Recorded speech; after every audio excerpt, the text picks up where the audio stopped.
La individualidad humana. La principal dificultad que encuentran los filósofos para explicar lo que son las representaciones se basa en que nosotros mismos no somos las cosas externas. Pero, que a pesar de ello, nuestras representaciones tienen que tener una forma que corresponda a las cosas. Sin embargo, si lo examinamos mejor, resulta que tal dificultad no existe en absoluto.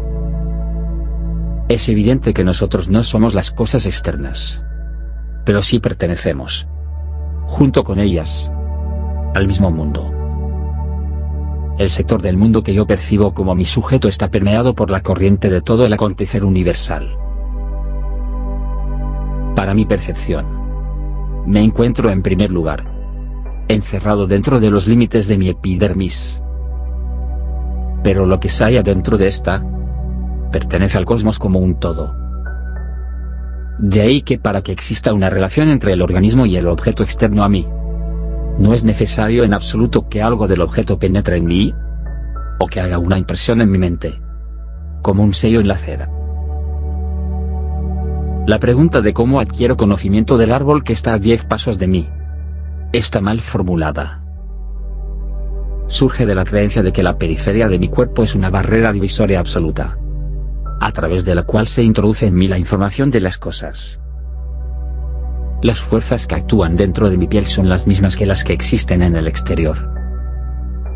Por lo tanto, yo soy realmente las cosas. Ciertamente, no yo, en cuanto que soy sujeto de percepción, sino yo en cuanto que soy una parte dentro del acontecer total del mundo. La percepción del árbol pertenece a esta totalidad junto con mi yo. Este proceso universal produce tanto la percepción del árbol allí, como la percepción de mi yo aquí. Si no fuera yo el conocedor del mundo, sino el creador del mundo, el objeto y el sujeto, percepción y yo, se producirían en un solo acto, pues se condicionan recíprocamente. Solo a través del pensar puedo, como conocedor del mundo, descubrir lo que estas dos entidades tienen en común y cómo forman un conjunto. Es el pensar el que las relaciona a través de conceptos. Lo más difícil de refutar en este campo son las llamadas pruebas fisiológicas de la subjetividad de nuestras percepciones. Si ejerzo una presión en mi piel, la experimento como sensación de presión. Esta misma presión la sentiré como luz con el ojo, como sonido en el oído. Una descarga eléctrica la percibo como luz con el ojo, como sonido con el oído, como golpe por los nervios cutáneos, como olor a fósforo con el olfato. ¿Qué se deduce de este hecho? Solo que percibo una descarga eléctrica, o una presión, seguidas de una impresión luminosa, o un sonido, o quizá cierto olor, etc. Si no tuviera ojos, la percepción de la vibración mecánica no iría acompañada de la percepción luminosa. Sin el órgano auditivo, no habría percepción acústica, etc. ¿Con qué derecho puede decirse que sin órganos de percepción no existiría todo ese proceso? ¿Quién del hecho de que el proceso eléctrico produce en el ojo la sensación de luz, deduce que lo que experimentamos como luz no es más que un movimiento mecánico fuera de nuestro organismo? Olvida que él solo pasa de una percepción a otra, pero en absoluto, a algo más allá de la percepción. Lo mismo que se puede decir que el ojo percibe un movimiento de su entorno como luz, también se puede afirmar que el cambio sistemático de un objeto lo percibimos como movimiento. Si dibujo un caballo 12 veces en un disco giratorio, exactamente en las posiciones sucesivas que va tomando su cuerpo en movimiento, puedo producir mediante la rotación del disco la impresión del galopar.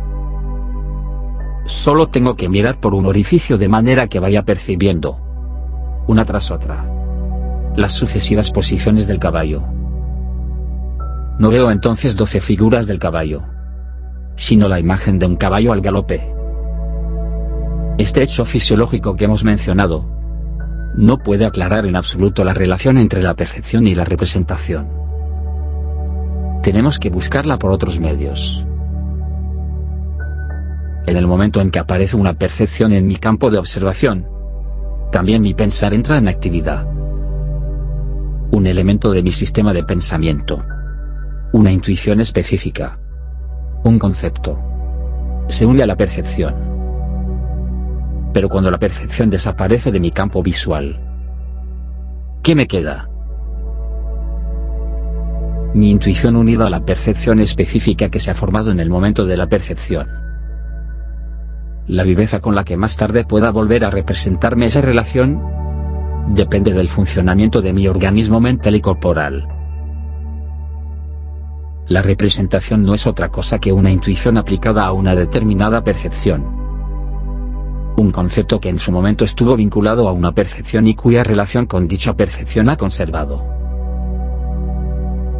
Mi concepto de león no se ha formado por mis percepciones de leones.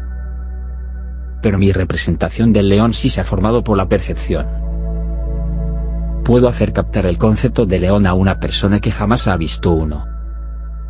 Pero no me es posible darle una representación viva sin su propia percepción.